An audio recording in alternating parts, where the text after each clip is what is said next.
You've probably never read about the Tulsa race riots in history books when you were in school, but it's definitely a story that's worth knowing about, especially considering the riots that are currently taking place in Baltimore. The Tulsa race riots occurred in 1921, and it was basically a war by the KKK against a very successful and prosperous black community referred to as Black Wall Street. According to reports, the best description of Black Wall Street, or Little Africa as it was also known, would be to compare it to a mini Beverly Hills. It was the golden door of the black community during the early 1900s, and it proved that African Americans could create a successful infrastructure. Black America's most prosperous community, Black Wall Street in Tulsa, Oklahoma, went up in flames June 1st, 1921 in a KKK-led Tulsa race riot.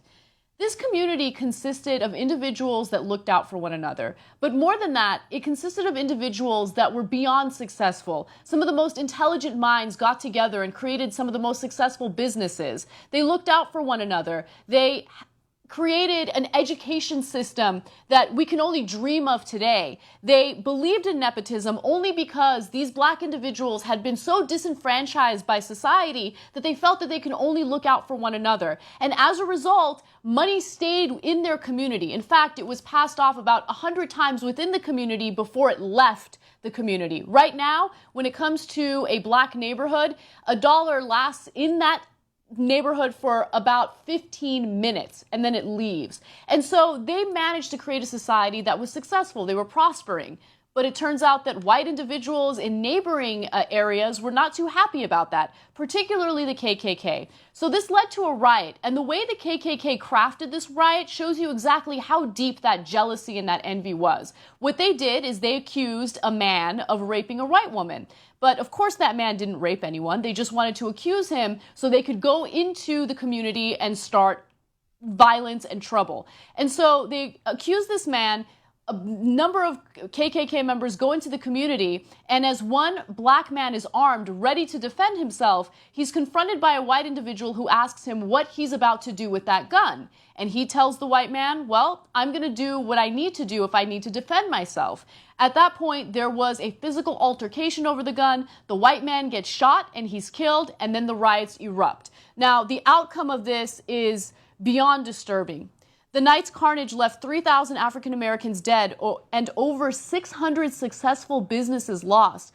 Among these were 21 churches, 21 restaurants, 30 grocery stores, and 2 movie theaters, plus a hospital, a bank, a post office, libraries, schools, law offices, a half dozen private airplanes, and even a bus system. So the KKK goes into the successful black community and absolutely destroys it.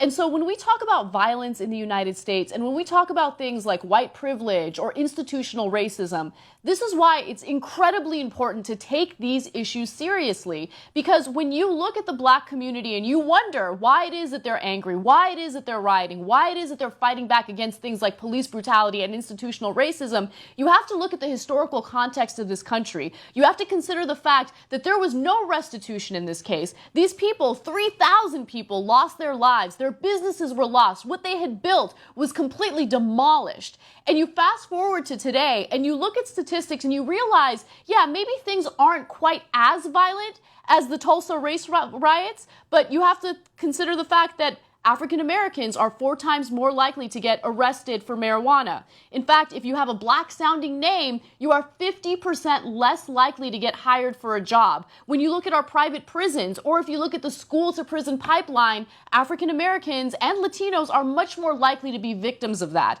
And so these are the types of things that are holding them back. This is a type of institutional racism that we talk about on the show on a regular basis. And this is a type of story that we don't learn about in history classes.